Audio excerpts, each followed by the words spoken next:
you know, sense of satisfaction. That's enough. Yeah, yeah, that's really all there is. I don't know, one thing I got out of today is I need to buckle down and like become friends with the density matrix, which I've always like run away from since I was in grad school. Well, it all depends what you were doing, what you want to do with it. Yeah, it's true. It's You true. know, I think that, you know, for the stuff you do, you know, averaging over initial polarizations and summing over final polarizations is enough. Right. Okay. I don't know, any mathematical tool. No, the more mathematical tools you know, the more easy it is to just like whip one out unexpectedly when it comes up, you know. So Yep. You never know when stuff like that can come in handy. Yeah. So we're above 50 total people on the connection at this point. So I think maybe we should go ahead and start. So maybe I can just introduce you briefly, Ben. All right. So the third lecture of the day will be by Ben Jones from University of Texas Arlington, and he's going to tell us about neutrino non-oscillation experiments. So please take it away. Thank you very much, and it's nice to be here. Thank you all for tuning in to listen to me. I was asked to talk about neutrino non-oscillation experiments. By the way, I did teach remotely this semester, but I've never given a talk quite like this one. It's like a chalk talk on seminar topics to theorists, so I hope it goes okay. Please bear with me. And ask any questions you have in the chat window, and I'll try and respond to them in real time. And if I don't see them, one of the other panelists can yell them out to me. But anyway, this topic is obviously sort of broad and ill-defined, and I actually made an executive decision here to try and cover a smaller number of topics with some level of substance, rather than review many different kinds of non-oscillation experiments in a sort of superficial way. So I'm going to be spending these 2 lectures talking almost exclusively about experimental ways to tell the difference between Majorana and Dirac neutrinos, which is cartoonified in this epic rap battle of history waiting to happen here between Dirac and Majorana on my front slide.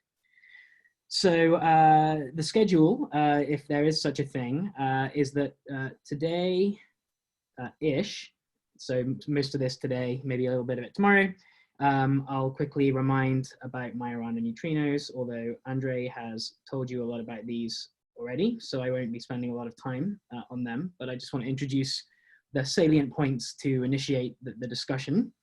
We will then do a thought experiment on how you might consider detecting Majorana neutrinos in a sort of traditional neutrino experiment. And that will lead us actually to the idea of neutrinoless double beta decay as the most compelling known way to search for Majorana neutrinos. And this will be a launching off point to discuss some of the experiments, which I'll spend maybe 15 minutes at the end of today, talking about some of the experimental techniques for searching for neutrinoless double beta decay. Tomorrow, again, ish, because depending on where the questions take us and what people want to hear about, we may or may not make it through all of this stuff. But tomorrow-ish, my plan is to talk about predictions of the light Majorana neutrino exchange mechanism. Maybe I won't write all those words. Light Majorana new exchange for double beta decay. In some depth, going through the sort of outlining the math that gives us the predicted decay rates in the light Majorana neutrino exchange situation. And then after talking about this, we will talk about other ways to test for Majorana neutrinos, including, if there's time, double electron capture and tests at accelerators.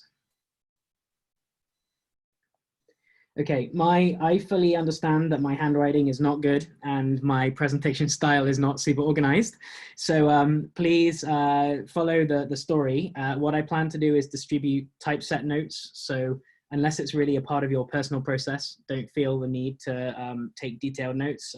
Probably an hour after this lecture or so, I'll distribute typeset lecture notes, which I'm working from for the lecture here. Okay, so then without further ado, let's start with the today-ish topics. So I want to start by quickly reminding about Majorana fermions. Although I did watch Andre's lectures and I thought they were excellent. To remind you, a Majorana fermion is a fermion that can be written in terms of a two-component Weil spinor.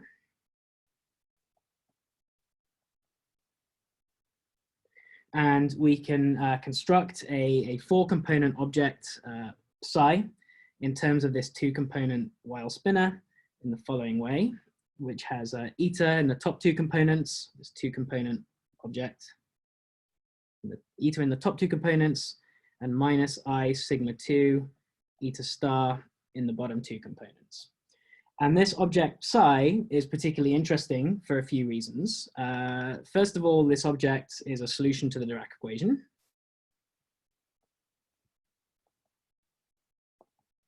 And that's particularly interesting because by construction, anything that's a solution to the Dirac equation satisfies E squared equals P squared plus M squared, the Einstein energy momentum relation. So that means that this thing can be interpreted as a particle.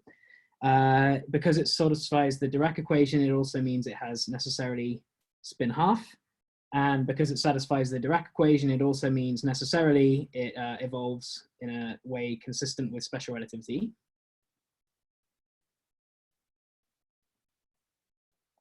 Obviously, it's the combination of special relativity and the energy momentum condition that led to the Dirac equation in the first place, and the spin half just came for free in the end. So that's one thing that makes this an interesting object. And the second thing that makes this an interesting object among the class of all the objects that solve the Dirac equation is that this object also satisfies the Majorana condition, which is that the psi charge conjugate equals psi. And so psi c, if you like, is I gamma 2 psi star, but it's transforming a particle into its antiparticle. But this is a special kind of solution to the Dirac equation where when you take the antiparticle of this particle, you get back to the same thing. So this represents a particle which in some sense is its own antiparticle. So it would be especially interesting if such a thing existed. I mean, most of the fermions that we know about, like the electron, come with antiparticle partners like the positron. It would be interesting for there to be such a thing which is neither matter or antimatter, but something else, something kind of in between. But unfortunately, most of the particles that we know about obviously cannot be this kind of object. And one way to understand why is to consider what happens if you have a particle which satisfies the Dirac equation in an electromagnetic field. So if you have the Dirac equation and then you have a particle which has some charge, you replace this derivative with a covariant derivative. And then there's a mass term. Okay, so that's the Dirac equation for a charged particle in an electromagnetic field. And if we want to understand how this equation is an equation of motion for psi, we can also create from this equation an equation of motion for, so this is equation of motion for psi. We can also create an equation of motion for the complex, for the charge conjugate of psi, if we want to. All we do is we take the complex conjugate of this equation and then multiply it by gamma 2 on the left. And I'm skipping like 1 or 2 lines of just rearranging gamma matrices. But what comes out if you do this is you get plus IQ mu minus M psi c equals 0. Whether the plus goes in the top one or the bottom one depends on how you're defining Q. But in any case, there's a difference in sign between the top and the bottom. And so this means that if this particle has a charge, then the psi c field is going to time evolve differently to the psi field. So that means that even if at some initial moment we did have a case where psi equals psi c, as we time evolve the thing, psi and psi c will evolve differently. And so this would not be maintainable for all time. So if we want to find some kind of solution to the Dirac equation where psi equals psi c for all time, the particle is fundamentally required always to be equivalent to its own antiparticle, then it has to be that Q equals 0, so that these two time evolutions behave the same way. So it's necessary that Q equals 0 to satisfy this condition. And so the only kind of fermion that can be a Majorana fermion is one that carries no electric charge. And in fact, this same kind of consideration could be applied to any charge coupling to any gauge field. So you could make the same argument with color or anything else. And so if a fermion is a Majorana fermion, it must be that that fermion carries no charges. And that rules out the vast majority of all the fermions that we know. The only fermions that doesn't rule out are the neutrinos. So the neutrinos are the only uncharged fermions in the standard model.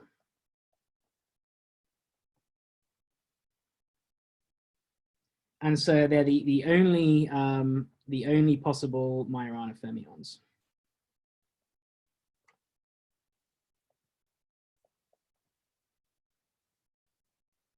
Okay, so already the fact that it's possible is interesting. The fact that it's possible means we should test if it's true. But actually, in the case of neutrinos, it's actually more than possible that they're Majorana fermions. It's actually especially well motivated that they might be for a few reasons. So there's some reasons we might imagine neutrinos are Majorana fermions.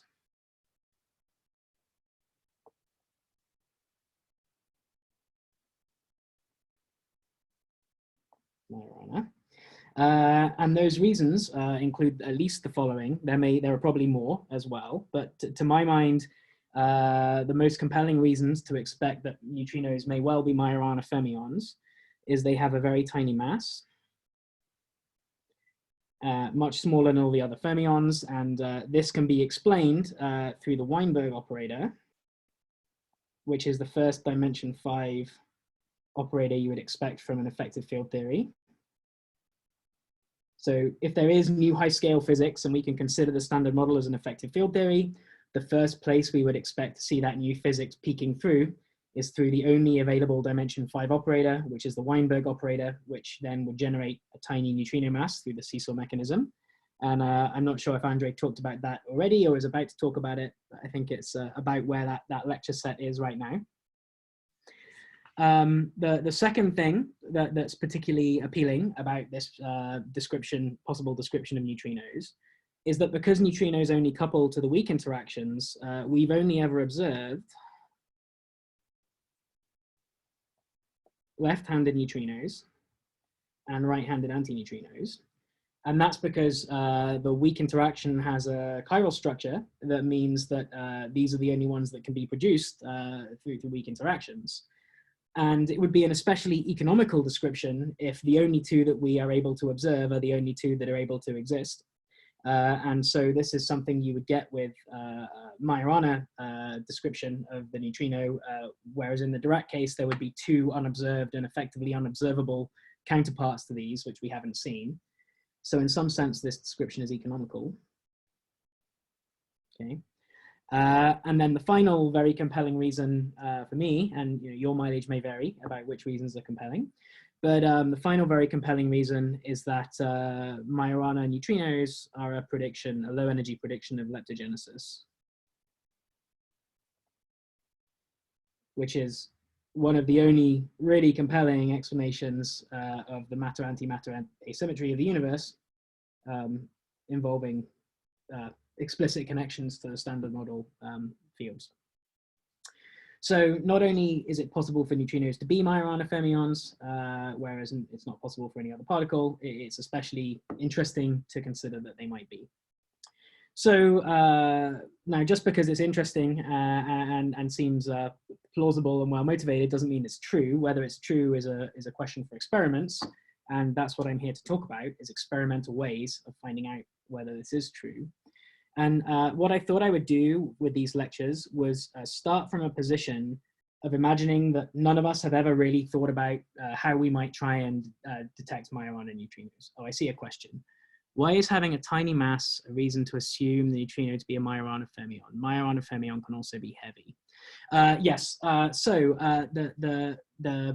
the argument for the tiny mass comes from the fact that if you have the standard model as the leading order terms in an effective field theory, so you have the Lagrangian of nature. Probably most of you know this already because you're theorists, right? I'm an experimentalist, so I'm doing my best.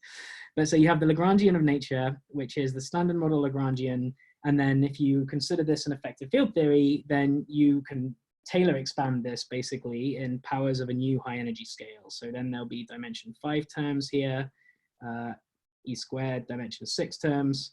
And then this whole series like converges to some beautiful analytic function like sine theta or 42 or whatever the true nature of the universe is.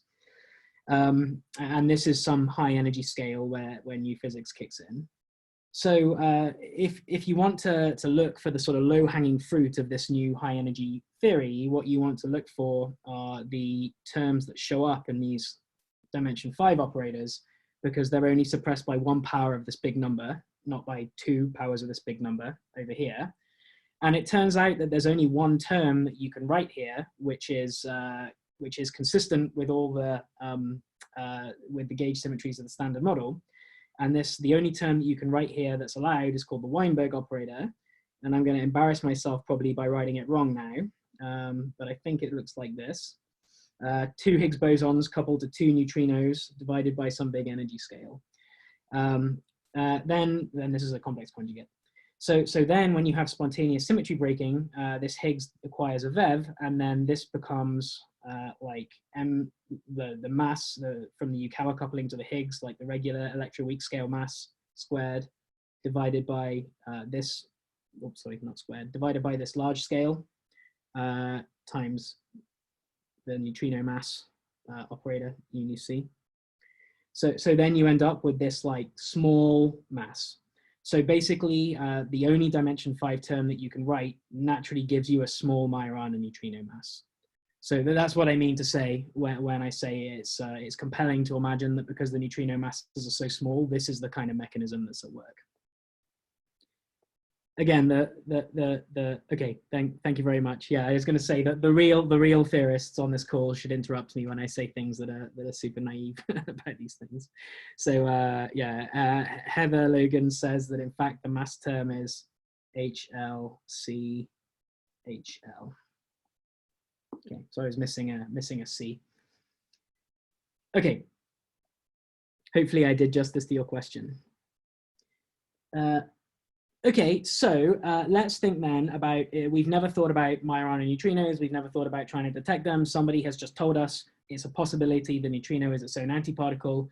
Well, what is the experiment we think about doing? So as an experimentalist, this sounds to me like an easy question, actually, because it should be. I mean, I frequently work with beams of neutrinos. I can produce beams of neutrinos or beams of antineutrinos by focusing the right kinds of charged mesons down decay pipes and select either the neutrinos or the antineutrinos at production. And I know what neutrinos and antineutrinos look like and how they look differently when they detect. I guess you could also, sorry, I'm looking at the questions. I guess you could also argue that the smallness of neutrino mass is justified by the fact you break U1 B minus L. Okay, fine. that's above my pay grade, but possibly true. Okay, so then the question is, how would I think about doing an experiment to tell if the neutrino is its own antiparticle? And so I'm helped out by the fact that I know how things I call neutrinos and things I call antineutrinos interact with charged leptons. So at production, when I create neutrinos, there's something fundamentally different about the way it looks when I create the thing I call a neutrino compared to when I create the thing I call an antineutrino. When I create the thing I call a antineutrino, for example, it always comes along with a negative electron produced by a W minus. And in all my Feynman diagrams here, obviously time runs left to right, as is the convention. So because lepton number is conserved in this picture, the antineutrino is produced alongside an electron. On the other hand, if I was producing a neutrino, then it would be produced alongside a positron to conserve a lepton number. And then at detection, the same story plays out again. At detection, if I'm detecting an antineutrino, then I'm going to have nu E bar coming in, and that's going to mean this is a positron, this is a W plus. Or if I've got a electron neutrino, I'm just keeping the electron flavor here to keep it as simple as possible, although obviously this applies for any flavor. Sorry, that's a W minus down there. Okay, so I know what it looks like when I produce a neutrino, and if the thing I produce interacts as if it's an antineutrino, then that must mean they're the same thing, right, somehow. So essentially, by stringing these processes together, we can create the actual experiment or an outline of the experiment that first discovered the neutrino. The experiment that first discovered the neutrino actually saw the electron antineutrino. And the diagram for the process being studied in that experiment looks something like this. There were antineutrinos produced in beta decays. So that means that the production process looks something like this. Antineutrinos, and they're going to be produced alongside E minuses. So this is a beta minus decay. Okay, and these are obviously copious in nuclear reactors, which was the neutrino source for this experiment.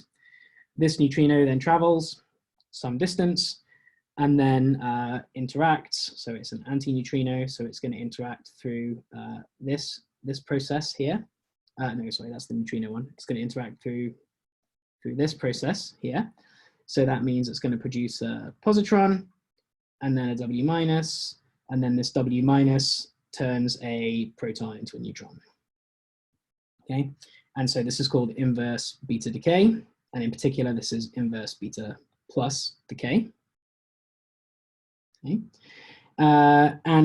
This process that's drawn in front of us is the Nobel Prize winning process that was exploited by the Project Poltergeist experiment. The Project Poltergeist experiment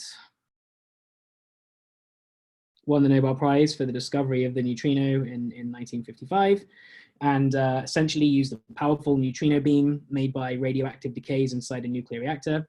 These nuclear reactors make almost exclusively antineutrinos because these heavy isotopes in nuclear reactors are always neutron rich, and the neutron is heavier than the proton. So you always get N going to P rather than P going to N in nuclear reactors. So they produced copiously electron antineutrinos, and then there was a liquid scintillator detector where these electron antineutrinos were impinging. Inside that liquid scintillator detector, so the neutrino comes in, the antineutrino, sorry, comes in. The signature here is that what happens is this positron is produced and scintillates. So there's a bunch of photomultiplier tubes around here that see the scintillation light from that scintillation light's production of light in the scintillator. So you have this interaction, that scintillation happens quickly, and then this neutron bounces around, thermalizes, and catches some time later and makes a flash. And so the signature of one of these detections is two pulses, a first pulse from the positron, and then a gap, and then a second pulse from the neutron. So this pulse is what an antineutrino looks like interacting in this detector. And what they did was watch the rate of these pulse events as a function of time as the reactor was running, and correlated the rate of the pulses with the activity of the reactor. And then that established beyond question that they were seeing neutrinos emitted and traveling through the rock into the detector. That's sort of an aside, I guess, but this is just to show that these processes above, stringing together the allowed ones, is what we typically have in these experiments. But my thought experiment that I'm trying to develop now to test for Majorana neutrinos is to imagine it's the case that the neutrino is its own antiparticle. I'll use the same source, which is the beta decay source from a nuclear reactor. And in principle, all I have to do is, I know that's going to produce things that I call antineutrinos. All I have to do is let them travel and see one of them do the thing that's not supposed to be allowed for antineutrinos. So I just have to see one of them set off this process instead of that one. Okay. So what I have to see is a neutrino comes in, lepton number is conserved, so that makes an E minus. At this vertex, sorry, lepton number is conserved, so that's an E minus. That's an important caveat. And in the process, this is going to turn a neutron into a proton. Okay. So basically, if I just take the same reactor, the same beta decay, okay, and in principle, maybe I could even use the same detector. You have to figure out how to see the signature of this E minus plus, but that's my problem. That as an experimentalist, that's not your problem. But if I see IBD with beta minus, then in principle, I guess I've proven that the neutrino is its own antiparticle, because I produced it as an antineutrino here, and then I would see it interacting as a regular neutrino over there. Okay. So if it's really true, then this should be easy. Unfortunately, it's not so easy. And the reason it's not so easy, the reason I'm going through this whole thought experiment, is the reason it's not so easy is kind of illustrative of the entire reason that it's difficult to search for Majorana neutrinos. And it's because of a push-pull relationship between the chiral structure of the weak interaction and helicity conservation, which makes this experiment difficult to do. I mean, this experiment is indeed actually possible, but it's difficult to do. Sorry, put the arrows on my Feynman diagrams that I've been sloppy leaving off here. Okay, by the way, one thing I want to point out about this process at the top, by the way, so this combination is obviously lepton number violating, right? There's a production of 2 electrons where there were no leptons in the initial state, as opposed to this one up here, which is lepton number conserving. This produces an E plus and an E minus. So this lepton number violation is kind of a hallmark of Majorana neutrinos. Okay, and so yeah, this is one way we might think about looking for them. Okay, so to understand what my problem is with trying to realize this experiment, it's interesting to talk about the currents at these vertices. Okay, so if I'm going to calculate the Feynman diagrams for these processes, I'm going to need to work out that current J1, and I'm going to need to work out that current J2. Okay, and so these currents, just using the simple particle physics Feynman rules, are going to have the form. J1 has, what does J1 have? J1 has an outgoing electron, half gamma U, 1 minus gamma 5, and then an incoming antiparticle. So then it's got a V here. Okay. And J2 is going to have V for the incoming over here. Sorry, V for the, sorry. Going to have a UE here, half gamma U, 1 minus gamma 5. And then in this case, this is a particle, so this is going to be a U in that case. So, and particle spinner rather than antiparticle spinner. I have a question here. The second one implies that the bar is the same as the nu as predicted in the Majorana neutrino, right? Second one implies that the bar nu is the same as, yeah, so in this process, this imaginary process, I'm imagining that the thing that I produced and I thought was a nu E bar is actually something that's like, can behave sometimes like a nu E bar and sometimes like a nu E, like a Majorana fermion, is its own antiparticle. So if that thing can behave sometimes like a nu E, then the same one I produce here can travel and then make this process over here happen. That's what's meant to be implied by this thought experiment. Thank you for the question. Okay, so how do you make sure the initial anti-nu is not oscillating into some nu of some other flavor? Yeah, okay, I'm ignoring neutrino oscillations in this discussion. I'm imagining the baseline is short enough that there's no flavor change from neutrino oscillations, which would have been the case, I think, for the Savannah River experiment and other short baseline reactor experiments. Unless, of course, there are sterile neutrinos, and that's a whole other story. But for right now, we're imagining in the limit of small baselines where there's no regular neutrino flavor oscillation. I mean, neutrino oscillations can't make, normal neutrino oscillations can't make neutrinos oscillate into antineutrinos in the traditional sense.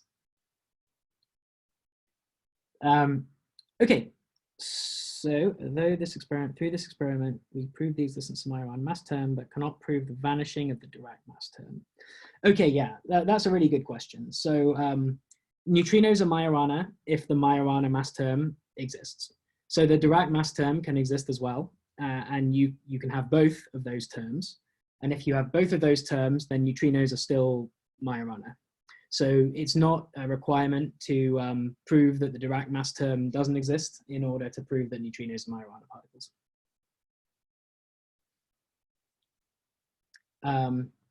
Okay, so where were we? These currents. Okay, so these currents involve the spinners, when we've got some particle spinners here and some antiparticle spinners here.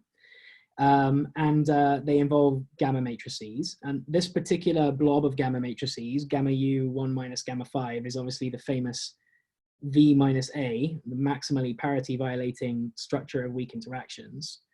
But a sort of slightly more simple way of writing it is to notice that this, well, if you take both the half and then this is a chiral projection operator. So in principle, in fact, PL is a half 1 minus gamma 5. So this is a chiral projection. And so really what this current is doing is we've got a UE gamma mu, and then we've got a chiral projection on the left chiral projection operator onto the neutrino, okay? And down here, similarly, UE bar, gamma mu, left chiral projection onto this spinner. So what's happening is we're only interacting with the projected piece of this spinner, okay? So in this top case, we're interacting with the appropriate chiral piece here. Now, the challenge, the thing that makes this experiment difficult to do, is a detail that's easy to forget, actually, sometimes. It's a detail that my students often forget if I teach particle physics. But this PL, this, like, in principle, left in inverted commas chiral projection operator, PL projects out the left part of particle spinners, projects left part of particle spinners, and it projects the right part of antiparticle spinners.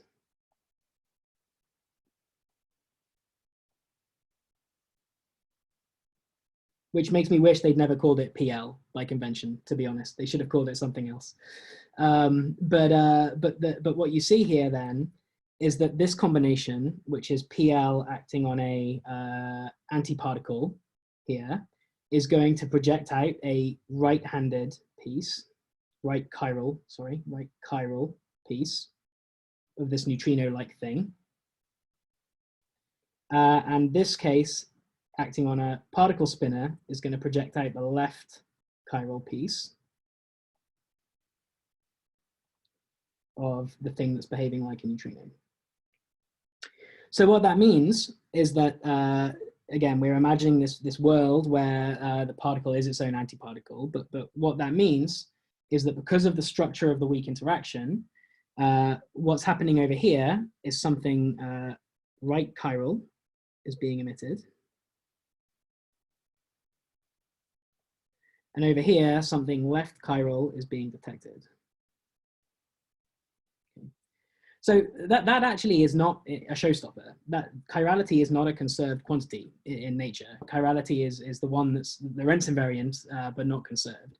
So just because something is born right chiral doesn't mean that it can't be left chiral later. That's fine. So in principle, this process might be just fine, but we've noted that the chiral structure puts different requirements on the spinner over here compared to the one interacting over here. Okay. Now the problem comes from the fact, and the problem always in neutrinos comes from the fact that the neutrino mass is very small. Now what we need to remember is that in these experiments, the neutrino mass is always much smaller than the energy scale that we're working at, because the neutrino mass, we don't really know how big it is yet, but we know it's at least somewhat smaller than an electron volt. And the energy scale, this is a nuclear reactor, which is in fact one of the lower energy kinds of neutrino oscillation experiments, or neutrino experiments full stop, that we can do. The energy scale of the neutrino here is something like MeV. And so this neutrino is really quite relativistic. The gamma here is something like 10 to the 6, E over m. Okay. So the neutrino is really quite relativistic. And what we need to remember is that when particles are very relativistic, chirality becomes the same thing as helicity. So in the extreme relativistic limit, I'm going to write rel, meaning the extreme relativistic limit, then this is also right helicity, which in this case means that its spin is pointing in the same direction as the particle is going. Right? And over here, this one is going to be in the relativistic limit left helicity, which means its spin is pointing the opposite way. So its spin is pointing, in this case, that way. Now, this actually is a problem because spin is angular momentum, and angular momentum is a conserved quantity. Angular momentum is conserved because the universe is rotationally symmetric, and it doesn't matter what I do futzing around with the way I generate neutrino mass, I haven't interfered with the rotational symmetry of the universe. I'd have to do something pretty drastic to physics to break the rotational symmetry of the universe. And so this rotational symmetry means that I'm actually not allowed to have a spin that is pointing this way and then magically flips to pointing the other way when the neutrino is in flight, because again, helicity is a conserved quantity. So actually in the ultra relativistic limit, that completely shuts down this process. Okay. So that's a bummer. That means that I'm not going to see with very, very relativistic neutrinos this proceeding. Now, the only hope I have, I suppose, is that the neutrino is not infinitely relativistic. I mean, gamma is 10 to the 6, it's not infinity. And there is some amount of non-relativistic nature here, which may still allow this to proceed at some rate. And it's actually not too difficult to work out what that rate is, so we can go ahead and try. So the fact that the neutrino is not perfectly relativistic means that while this antineutrino is right chiral because of the weak interaction, it's not necessarily completely right helicity. It's actually mostly right helicity with a little bit of left helicity. And in the relativistic limit, this decomposition is well known. The decomposition looks like this. The left chiral state is half 1 plus kappa times the left helicity state plus half 1 minus kappa times the opposite helicity state. And this kappa is 1 minus m over e. So kappa for a relativistic, very relativistic particle is a number that's very near 1.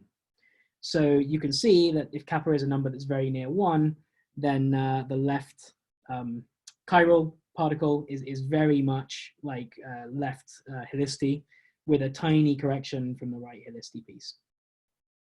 But nevertheless, this tiny correction from the right helicity piece is not 0. There is some amount of the wave function which is going to have the appropriate spin coming out here to be able to undergo this process on the right-hand side. And that will be the part of the wave function which I can use to try and see this effect, the part where I'm not prohibited by angular momentum conservation. So what we can see then is that the fraction of the wave function of the left chiral piece, of the left chiral particle, which is right helicity, is dictated by this quantity. And so this quantity is about the scale m over 2e. So it's going to be about 10 to the minus 6, or half times 10 to the minus 6. So half of a part per million of the wave function has the appropriate spin to make this process go. And obviously the rate of this process is actually given by modding and squaring the amplitude here, because the wave function gets modded and squared, right, when you do these calculations. So I can figure out essentially the ratio of the rate of this process to the rate of this process. So let's call this one like R allowed, and this one R, I don't know, R Majorana maybe.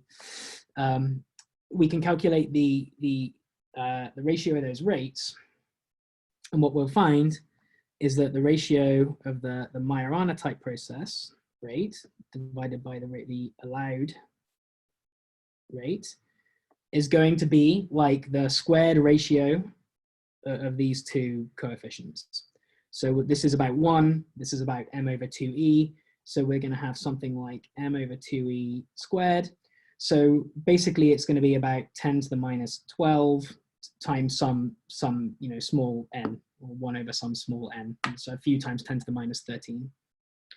So what we find then is that, yes, if the neutrino is Majorana, we imagine this process is allowed. The neutrino can sometimes be emitted as an antineutrino and then behave over here as if it was a neutrino. But the combined restrictions of the chiral structure of the weak interaction and conservation of helicity mean that this rate will be suppressed by 1 in 10 to the 12. And so if I want to try and do this experiment at like a nuclear reactor, then I need to collect at least 10 to the 12 neutrinos that are doing this to see every one that might do this. And then if I see that one, then I can go get my Nobel Prize because I've discovered the Majorana neutrino. That might sound fine in principle, but it's experimentally pretty challenging because our present generation of experiments, like for example, the most advanced nuclear reactor neutrino experiment running right now is an experiment called Decay. Decay collects neutrinos at a rate of about 400 per day. Okay, and so in order to get one of these, I would need to see 10 to the 12 of those. So I would need to run it for 10 to the 12 divided by 400 days, right? Which is 10 to the 8 days, which is 10 to the 6 years, right? So I need to run it for 1 million years in order to see this process that would confirm the Majorana neutrino that way. Okay, would it be feasible to have the neutrinos incident on a pure neutron target? I guess so. This is like a neutron star, maybe, like your sort of weaponizing in the quest for neutrino detection. I mean, it's certainly possible. Neutrinos do collide with neutron stars, but I don't know, maybe that from the question, I don't know what the idea is to instrument that object. Could you clarify?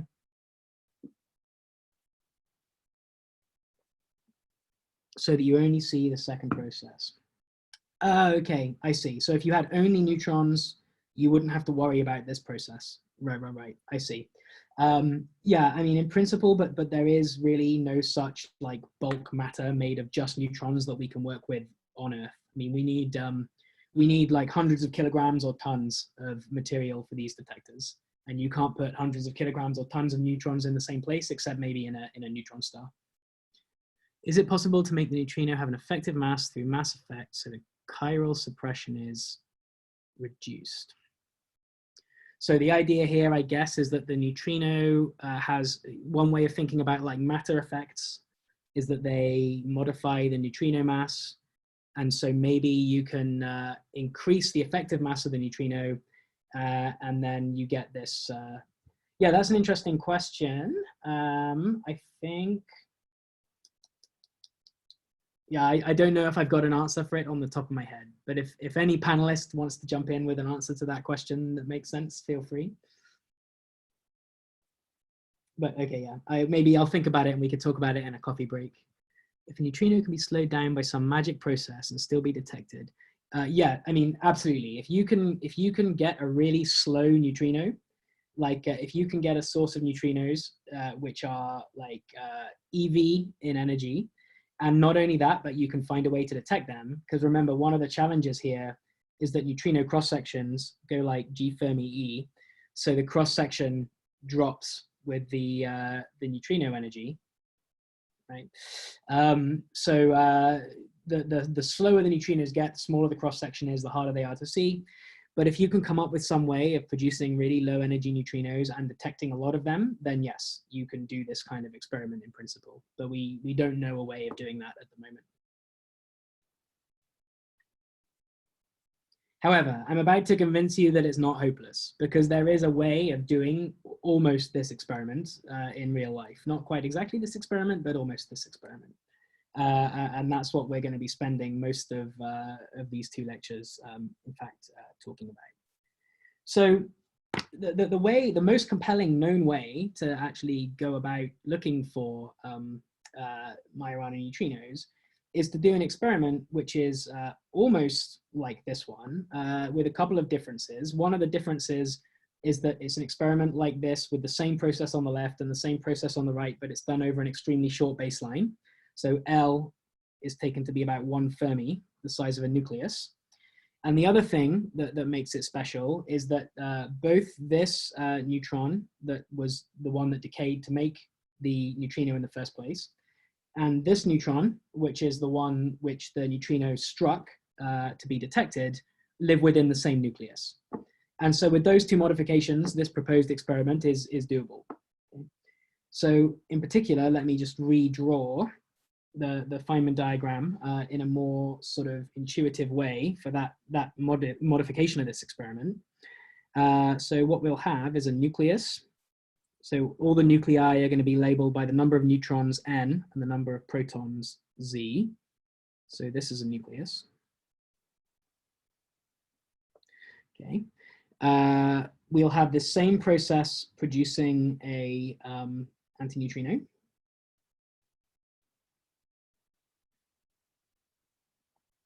And it produces an electron. Okay.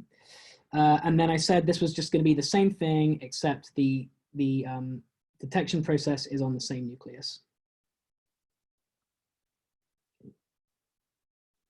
So that'll produce another electron.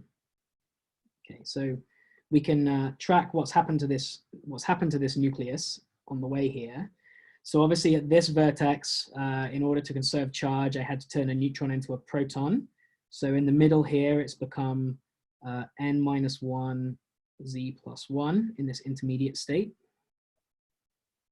Okay. And then in the outgoing state, it's become n minus 2 z plus 2. Okay. This is the baseline now, and the baseline is just, again, the size of the nucleus. The neutrino has traveled across the nucleus, basically, and interacted again on a different nucleon. And then somewhere in here, this magic chirality flip has happened, and people usually write this X to represent that magic chirality flip. I'm not sure I've ever really understood exactly what that X means, except that you're taking the sort of wrong chirality part of the wave function being emitted in the left-hand side over here. And so this process, I mean, even though in principle, it's just an exact analog of what I talked about up here, we think about it in a different way. We think about it phenomenologically as a radioactive decay, because really what this process represents is some nucleus that we had, NZ, spontaneously. We haven't run a nuclear reactor or poked it or done anything to it, but spontaneously it's transformed into a different nucleus with n minus 2 z plus 2 plus 2 e minus. Okay, and the fact that the neutrinos are involved in the middle here is actually not super apparent just from looking at the reaction here. Although one way to tell that there must have been some neutrinos involved, and in fact one way to tell there must have been Majorana neutrinos involved, is that this process is lepton number violating, because there's no electrons in the initial state and there are 2 electrons in the final state. But this process is actually one that is quite a compelling, like much less impossible, still quite impossible if I'm being honest, but much less impossible way of searching for the Majorana nature of the neutrino than this one up here. Okay, so it's reasonable to ask, why is this any less impossible than that? I mean, we're still going to suffer from some of the same difficulties. In particular, we still have to pick out the wrong chirality piece here. So we're still going to have a rate which is going to be proportional to the mass squared divided by the energy scale squared. This is a radioactive process, and the energy scales are still of order MeV. So we're still going to have an extremely slow process here. In fact, the half-life of this process is not exactly known. We're going to talk tomorrow about what the predicted half-lives are. But the half-life of this process is not known, but experimentally it's longer than 10 to the 26 years, which is obviously, this number is a phenomenally long amount of time. This is 10 to the 16 ages of the universe.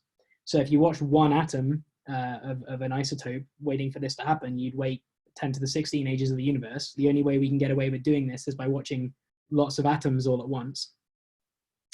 But anyway, this process is called neutrino-less double beta decay.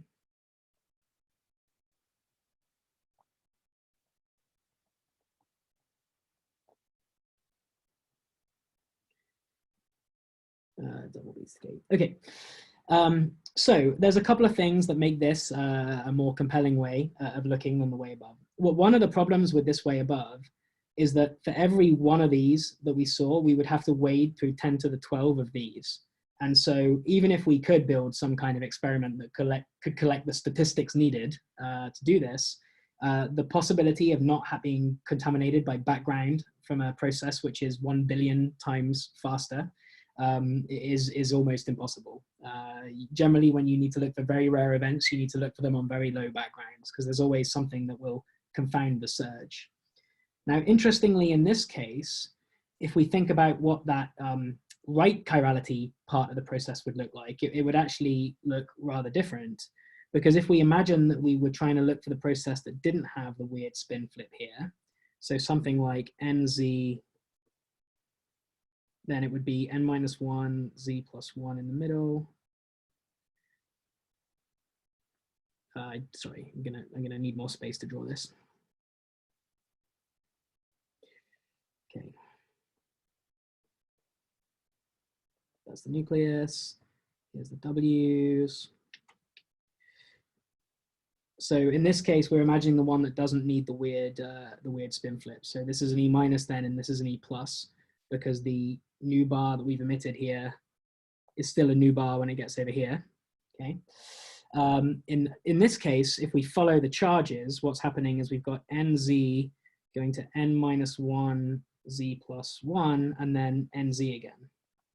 So the reaction here for the thing that was 10 to the 12 times faster before it actually looks like kind of a nonsense nuclear reaction because it's nz goes to nz plus 2e minus.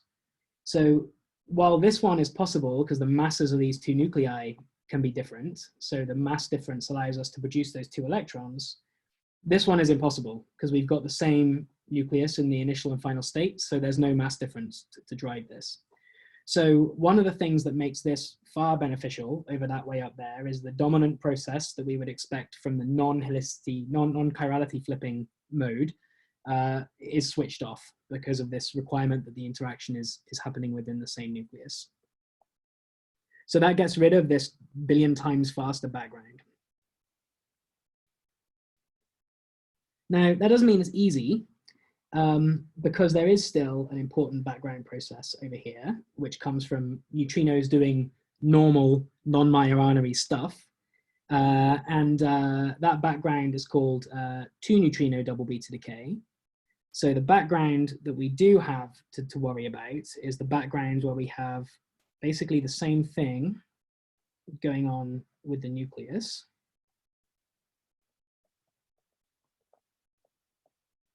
n-2 z plus 2. But in this case, the neutrinos are not connected in the middle as a propagator, they're just emitted. So in this case, we've got a process which is like E nu E bar, and then the same again. So obviously the final state here is different. So while this might be confusable, it's not infinitely confusable. So in this case, unlike the final state, which was the daughter nucleus plus 2 electrons, now we've got 2 electrons, 2 antineutrinos. This is called 2-neutrino double beta decay.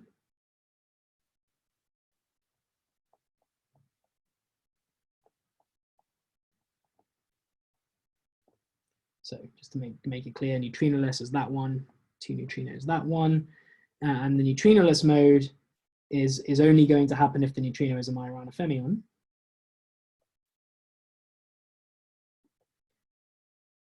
This one is going to happen whatever the neutrino is. This is a standard model process.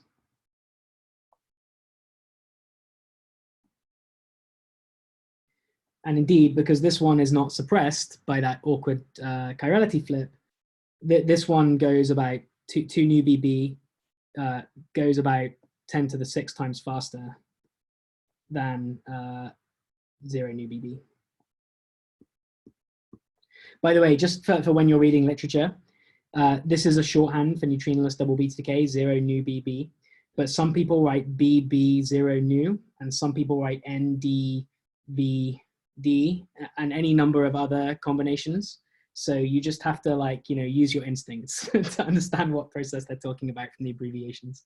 But my personal favorite is 0 nu BB for neutrinoless double beta decay and 2 nu BB for 2-neutrino double beta decay. Okay, so these processes, as I said, this is going to happen. It's going to happen much faster, but thankfully the final state is different. Unfortunately, the final state is only different by neutrinos. you see that everything else is the same daughter nucleus, same electrons, different neutrinos.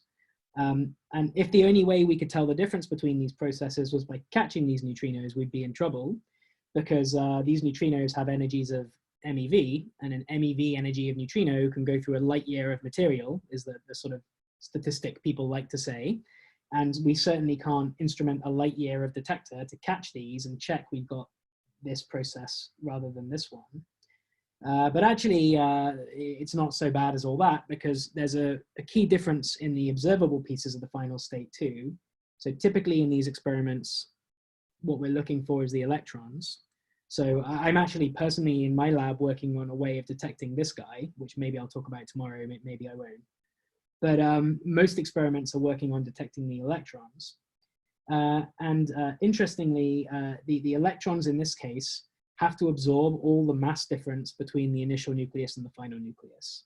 So they have a well-defined amount of energy, which is the difference in mass between this and this, between this and this. On the other hand, in this case, the electrons share their energy with the neutrinos. And so the electrons in this process have kind of a random amount of energy between nothing and the total mass difference. And so then you see these famous spectra plots, which hopefully I'll jump to over here. This is what the energy spectra looks like if you look at the energy in the detectable electrons. So in the neutrino-less process, all the energy difference between the initial and final states, so this is the mass difference between the parent minus the mass of the daughter, we call that actually the Q value. Some jargon for you. The Q value, by the way, in these lectures, I'm a xenon person, so I'll be using numbers from xenon mostly, but there's various double beta decay isotopes, but they all have similar Q values and similar background rates and phase space factors. But anyway, the Q beta beta is like, 2.4 MeV for xenon, for example. So the neutrino-less mode puts all the energy into the electrons because there's nowhere else for it to go, and gives you a spike at this energy. The two neutrino mode shares the energy between the electrons and the neutrinos. So there's a continuum down at this bottom end. All the energy is in the, so all the energy here is in the neutrinos, which left. Up here, all the energy is in the electrons. And the energy, this tail goes right up to like this peak minus 2 neutrino masses. So essentially what you have to do, the first thing you have to do in order to do these experiments is measure the energy very, very well. So you know that if you make a cut here, you're cutting out the neutrino-less mode. I'm going to talk about energy resolution soon. I actually want to take a brief detour before I do that. I'll come back to this. To talk about why we even have these situations where we have nuclei that are energetically like to do this process, where they jump 2 spots in the periodic table, turning 2 protons into 2 neutrons to be the engine for double beta decay. And actually, the reason this happens is kind of a quirk of nuclear physics, really. It's to do with something called pairing. So first thing I want to mention is that beta decays, double beta decays, single beta decays, beta plus, beta minus, they always turn protons into neutrons or vice versa. They never change the number of nucleons. So in a beta decay, you're always moving within what we call an isobar. So an isobar is all of the nuclei which have n plus z with some constant. And in this case, that constant is 136 in this particular picture here.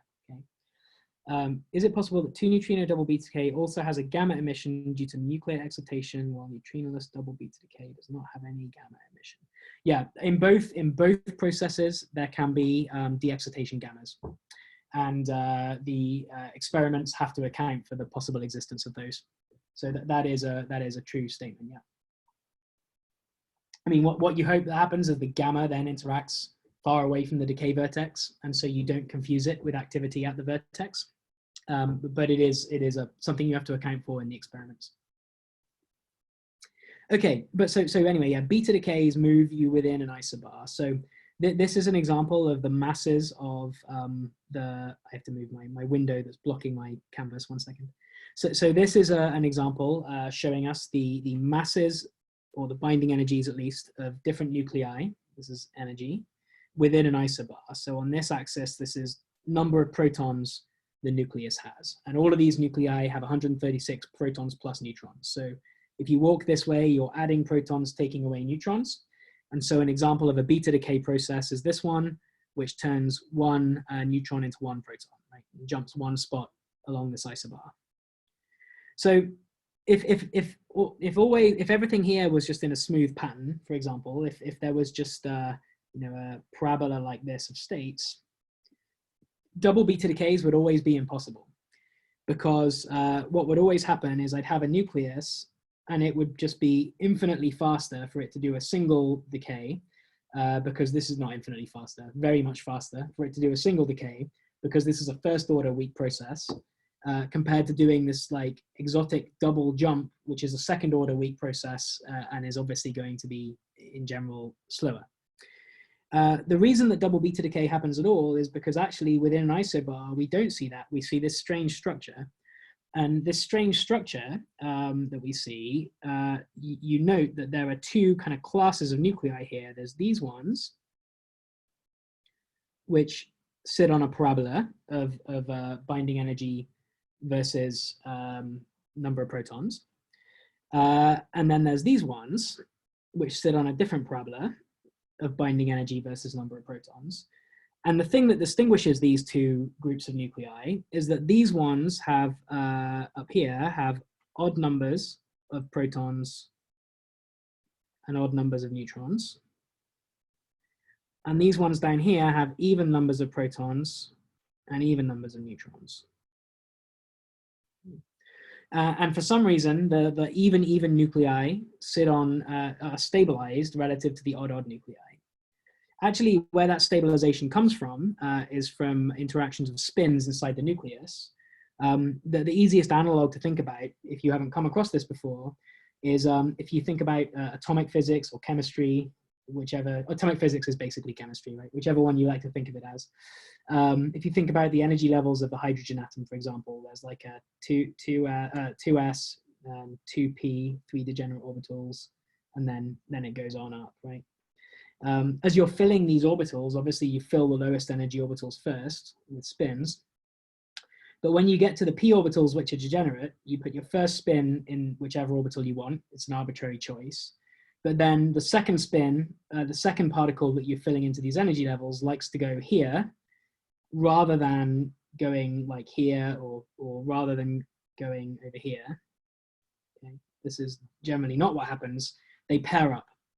And the reason they pair up is because they have magnetic moments, and these magnetic moments have an attractive interaction because they're pointing in opposite directions. And if you put them both into the same orbital, then they maximize their overlap and they maximize the strength of that attractive interaction. So these pairs then are more stable because they are pairs of spins pointing in opposite directions, stabilizing each other, occupying the same space. And so this pairing interaction happens in atoms, and it's important in chemistry, but it also happens in nuclei. So nuclei also have a shell structure. You would also fill the nucleons into the shells from the bottom. And generally, nuclei with even numbers of protons and even numbers of neutrons have everything in pairs, and those pairs stabilize the nucleus. I mean, it's always fascinating to me personally, like as somebody who doesn't think that often in detail about nuclear physics, that this is actually such a strong effect. I mean, the stabilizing effect of this pairing is that big, which is like 2 or 3 MeV of stabilizing effect in the nucleus, which on nuclear physics scales is quite a lot of energy actually. But that's where it comes from, and that's why these even isotopes sit on a lower parabola. But anyway, that was kind of an aside, because I guess I want to try and leave no fundamental stone unturned in this lecture, even if I'm talking about it in a slightly non-mathematical way. But what this results in is, and for example, a nucleus like xenon-136, because of the stabilization it experiences from pairing, is forbidden from doing a single beta decay in either direction. It can't go this way, it can't go this way, because these are both destabilized by having unpaired protons and neutrons. The only way that xenon 136 can decay is through a double beta decay to barium 136.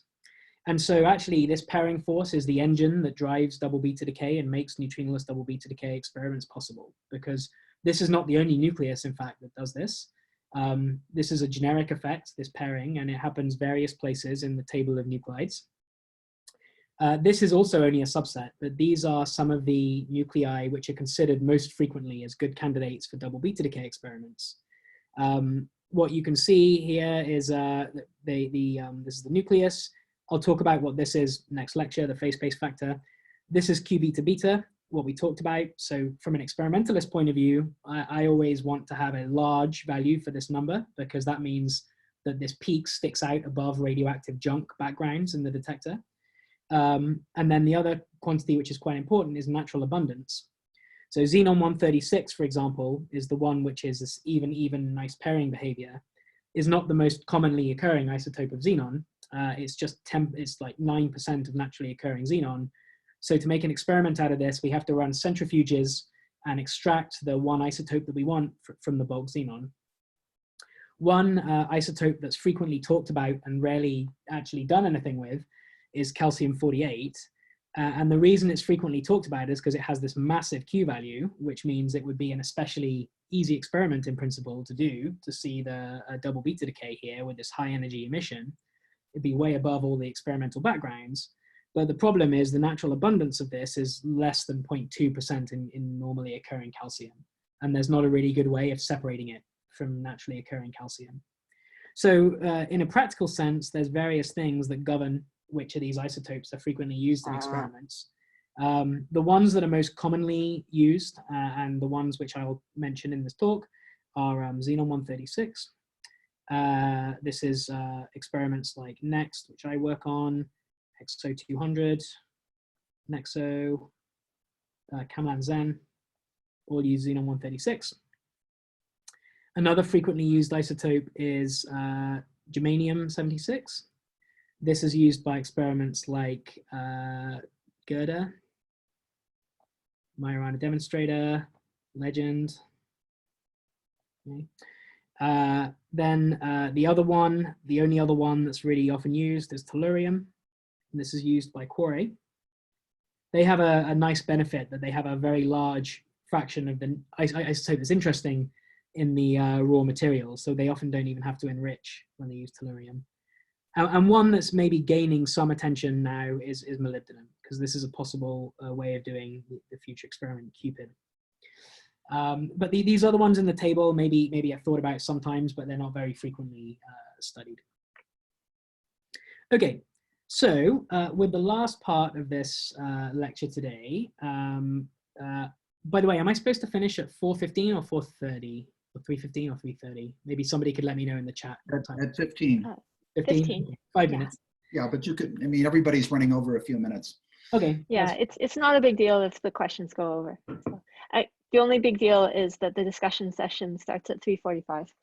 Okay, that's fine. I mean, whatever I don't talk about today, I'll talk about tomorrow, but maybe I'll at least start by this discussion of energy resolution that I did want to get to today. So one of the things that I hope I highlighted is that one thing that's absolutely critical for doing a double beta decay experiment is achieving a sufficient energy resolution to be able to reject this blue swath of 2 neutrino background by making a cut around this peak.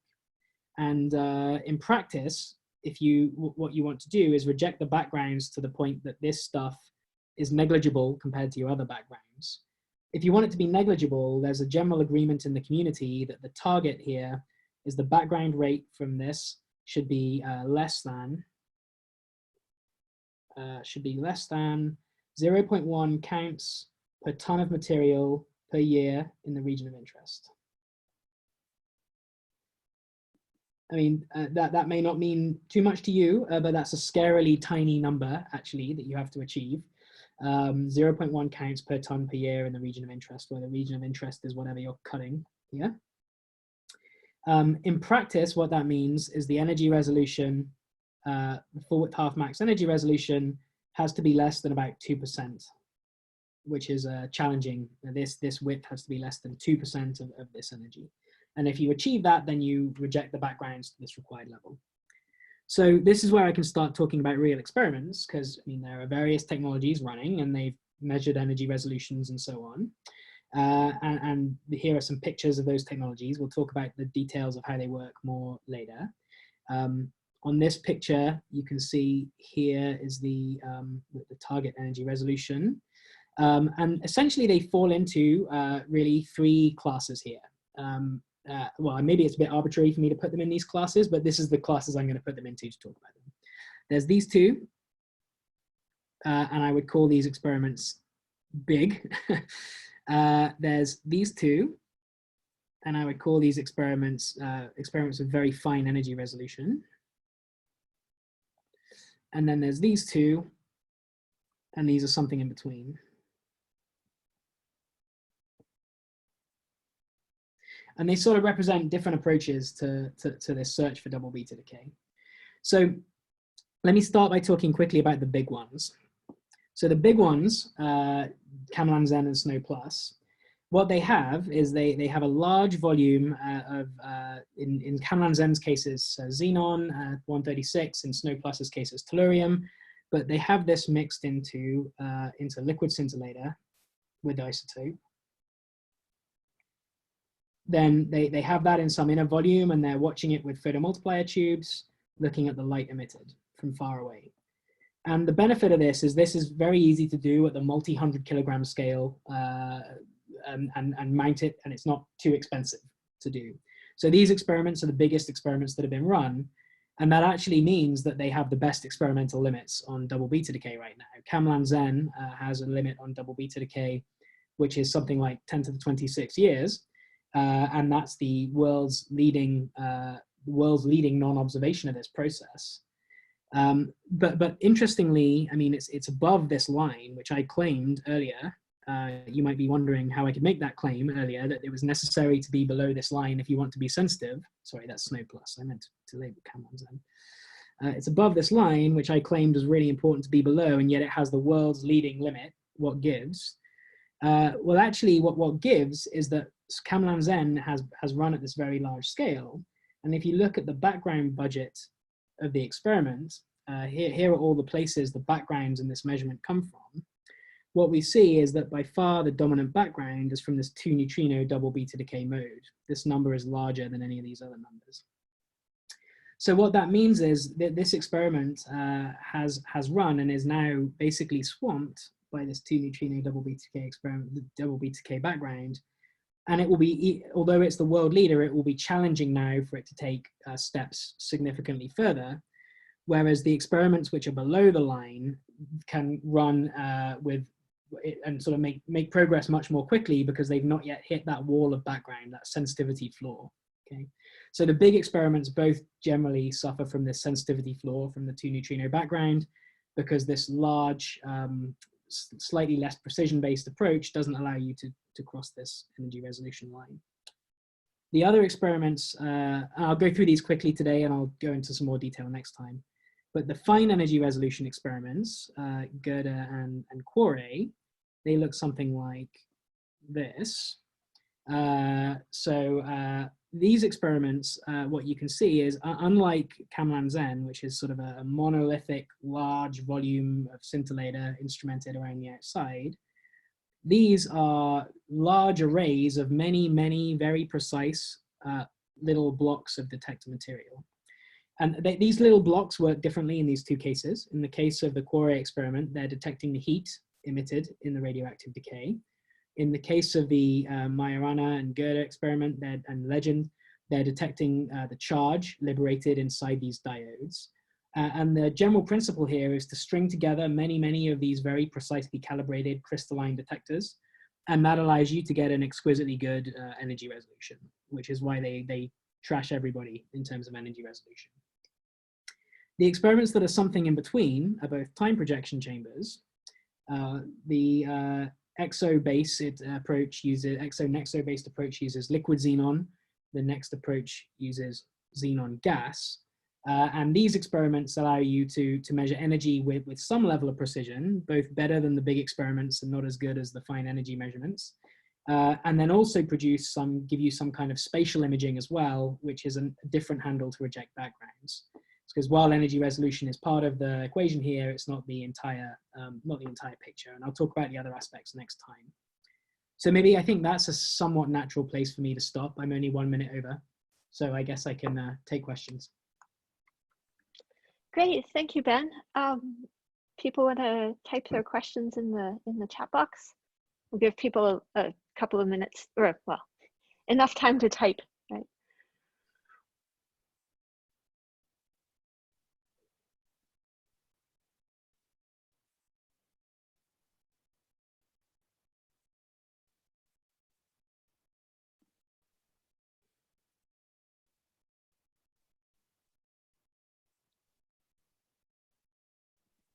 Actually, oh, here's one. Okay, yeah.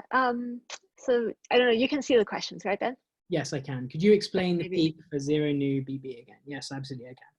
So let me erase some of the junk that's now on my figure here. So the double beta decay process, either neutrinoless or 2 neutrino double beta decay, is a process that occurs when an isotope, when it's favorable for an isotope to decay through 2 beta emissions and unfavorable for it to decay through 1 beta emission. So in the case of xenon-136, single beta decay is forbidden. That would jump to a nucleus that's heavier than it, but double beta decay is allowed. And there's 2 ways this double beta decay can happen. Either it's 136xe goes to 136Ba plus 2e minus, and this is only allowed if neutrino is Majorana. Okay. The other option is 136xe goes to 136Ba plus 2e minus plus 2 antineutrinos, and this is always allowed. So the question then is where does the energy go in these processes? And so there's a fixed amount of energy available. The amount of energy available is the mass difference between those 2 nuclei. That's called the Q value, that mass difference, which in this case is 2.4 MeV. That energy has to go into the final state somehow. And in this process, the energy has to all go into the electrons. I mean, there's a tiny bit that goes into the recoil, but it can be neglected. The energy has to all go into the electrons in the final state here, because that's all there is. In this case, it's shared between the electrons and the neutrinos. In these experiments, we can only detect the electrons because the neutrinos just zip away. And so if you only detect the electrons, in the 2 neutrino double beta decay case, they have some of the energy, but not all of it. They have a random amount. In the neutrinoless case, they have all of the energy. And so you see that reflected here. And again, let me erase the junk from my figure. In the 2 neutrino case, the electrons have a share of the energy, which is kind of random. Whereas in the neutrinoless case, the electrons carry all the energy here. So actually, I mean, one of the things that's interesting about this is that it's actually sort of like the reverse of the kind of thinking that led to the invention of the neutrino, right? Like in the case of the beta decay, what people saw was a spectrum that looked like this, and they were not aware that there was some other particle leaving and carrying energy away, right? They expected to see this spike, whereas they actually saw this, which suggested there must be some invisible particle carrying the energy away, so led Pauli to propose the neutrino. So this is almost like a reversal of that original inception of the neutrino. Okay, another question. Can we also use I to CS? Let me look at my chart. So the problem with, in principle, I to CS isn't allowed double beta decay. Right? I mean, it's you can imagine this, right, going. The problem with that is that the I actually much more quickly will do this to xenon.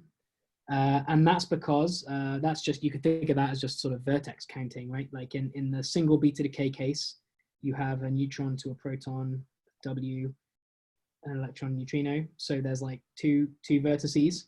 Whereas in the double beta decay case, you've got 1, 2, 3, 4. So this is a higher order process. And so it's going to be slower. Also, this is, yeah, I mean, I guess we'd be comparing to this one, right? Because the other one's suppressed even further by the spin, by the chirality argument. But This one's a fourth order weak process, whereas the other one's a second order. So the second order one's going to go faster. So yeah, in principle that can happen, but this is going to happen much, much faster. But there are other ones on this table that you can use. I mean, there's the other one that's here that you can use is this one in principle. This one actually emits two beta pluses. Somebody just asked that in the question, right? Yeah, yeah. That one emits two beta pluses. So yeah, that is a possible thing to do. Yeah. The problem is that as well as finding an isotope that does this, you also would like something you can build a particle detector out of. And xenon, for example, lends itself to time projection chambers. Germanium lends itself to diodes. Cerium, I'm not sure what exactly you would build, but there may well be ways. Can I ask a question actually? So, Yeah. so it was stewing around. You pointed out obviously that the neutrinoless double beta decay process is lepton number violating because you go from an initial state with 0 leptons to a final state with 2 leptons. At the same time, you go from an initial state with 136 baryons to a final state also with 136 baryons. So this process actually violates B minus L because B stays the same, but L changes. So I wonder, because this is something that I guess Andre was talking about in his lectures yesterday, that the violation of B minus L is like one of those special things of the neutrino Majorana mass. Yeah, I'd never thought about it, but it's a good observation. Yeah, I mean, you're right, it does. Is Andre online? Does he want to comment about that? I'm not sure. I don't see him. Okay. Yeah. Anyway, maybe if he shows up in the coffee break, a student can ask about that. Yeah. But I think that's the sign of the Majorana mass coming in there, right? Right. Yeah, I'd never thought about it. Very That's cool. really right. Yeah. Yeah, very interesting. The X vertex. Yeah. I drew the 2 neutrino BB spectrum as smooth. Is it really? Yeah, it is smooth actually. It's basically this spectrum. In fact, yeah, this spectrum is really just all from phase space considerations. Whenever you do one of these calculations, you're going to integrate over D4 of all the final states, right? There's going to be 4 particles in the final state here, and then a bunch of energy momentum conserving delta functions. But when you do these integrals, you get these smooth final state functions. Okay. Any other questions? It looks like the question we want to give people a chance to take a break before the discussion session. Sure. And then Actually,